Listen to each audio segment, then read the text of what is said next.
Even so, in this video, I will let you know a local file inclusion technique, or I will hack a website through the local file inclusion. So all session will going through the practical. So let's start. So this is the local file inclusion part 3. I have already covered dedicated to lecture on this. So you can also see that lecture. So here, so as you know, I always use two machine here. This is my Kali machine and this is Metasploit machine. Metasploit machine IP is, if I go to here, and this is the Metasploit IP. So here I have five website for the testing. So today I will work on DVWA. So if you visit DVWA, so there are a tab. This is the file inclusion. So we will do the operation on this. So here guys, you can see I am, when I click on this tab, so I am able to see the include.php page, right? If I try this page directly, if I remove this here, question mark is equal to, and try to access this page, so I'm not able to uh, access this page. So but I know there are I get the full URL where this page is stored, right? So I will copy that and back. Now page is equal to include.php, but we don't want include.php. So first I will tell you what I want. Every Linux system have a log file. So we will try to access the log file. Once we get the log file, in log file we will look what we can do, right? So where log file is stored. So if you go to your terminal, so you will find, if I use cat for read, cat, and uh, the log file is stored in, I think, you can see here I have stored here. So this, in this location, log file always stored in Linux, every Linux system, right? So if you see here, this is the log file, right? We know on this location there is a log file. So I will copy this location and try to find on a server, right? Okay, if I copy this here and paste here, so I will get this log file. But we have query question mark page is equal to, so we have to make this dot dot because we need to go back 5 times.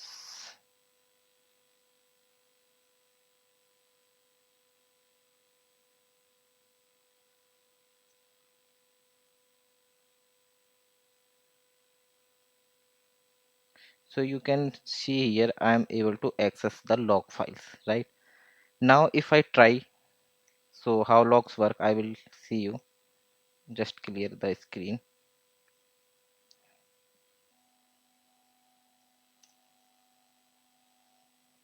So I have cleared the screen. If you type here, try to log in here from the Linux. If I paste here, so what is SSH? SSH basically used for remote login service, right? And random in the is the username here, and this is the IP of the Metasploit or DVW website, right? So I am use random one, right? If I click here, so it like uh, asking for the password, so you can type anything because we have no password, and enter. But if you see the log, if I refresh this, so I have now updated log, and in this log if you find the random, control F, random one, so you can see here this is the invalid user, this one. So you notice that in log file when I try to log in, so log file store the logs. What he stored? Invalid user, random one here. So that means log file have everything, login and invalid user or authenticate user, everything that log file is stored. So you can find more information from this file, maybe some authenticate credential from here, so you can get. So this is the first one. Now how we know we are able to read this file, and also when we try to access from random one, so random one are logged in this file. That means the second thing is we can inject our code into that log file, right? So we can create a malicious code and we can inject in this file. So how we can inject? As always, in my previous video already show you how I inject, so same technique we follow to inject this, and then we can hack, right? So okay, now first, if I open this, first command is this one, netcat we use, and here I will listening the port 8888. So this is my personal terminal here. Don't like confuse. So you can use any terminal, this one, any. So if I enter here, so you can see here I am listening port 88. Now, if anyone try to connect me on 8888 port, so I will connect from that system, right? So the command is for the connection, this one. I have already mentioned this command many times in my previous video. You can also check that.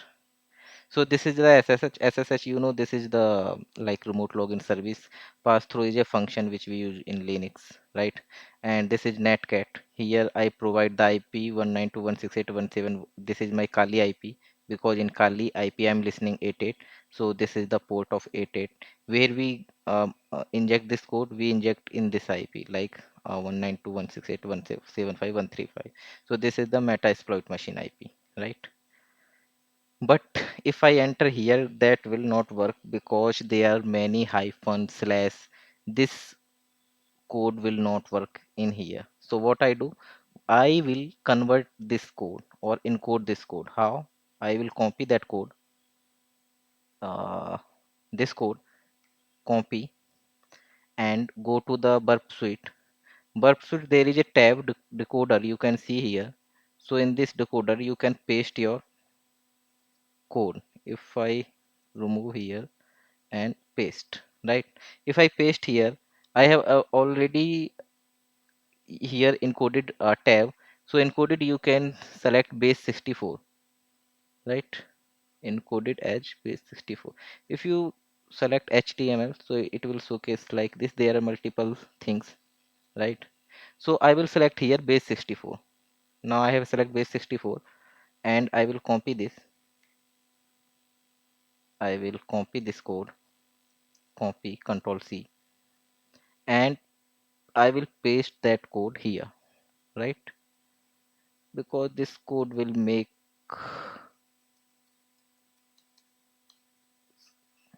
not executable like that. So I pasting here, so you can see I have paste encoded here, but I have to tell this is the encoded code. So how we will going through? So we will type here base 64 here. You can also see I have already already doing these all thing in my notepad. So this function is the decoding, right? Base 64 decode, and bracket will stop if I make bigger something. So bracket start here and will stop here, right? So guys, this code is ready to inject. We know we have the log files, and log files, everything is logging. So that means when I enter this query, so query is that SSH remote login service, this is, and this is the PHP function where we inject our code here. You can see here, and this is the machine IP. This is the Metasploit IP DVWA. You can see this one, this URL IP is here. Now if I enter this from here, so this code will log into the log auth dot log, right? If I enter, you can see. So I have enter here, but now this code will logged here. That means if I refresh that page, this our malicious code will execute, and then it will execute. This will make a connection. Here you can see now in this tab. If I make some smaller, right? If I refresh this page now, here we are now able to connect, because this code going to log file, when I this log file update from refresh, then our this malicious code execute. So now you can see here I am able to connect, or I have hacked that server. So now if you find anything, it will return you everything, pwd id. So it will give everything whatever you want. So now you have like hack this system, this website from uh, let me revise from here. So I have like practical this or clear this how we can hack a website through the reverse shell or shell. So this is all in this video, and this is the part 3 of local file inclusion. I have already created two part before this with the full explanation, so you can also visit that, so you will get better understanding on this. So thank you guys, this is all, and subscribe my channel to upcoming hacking video. Thank you.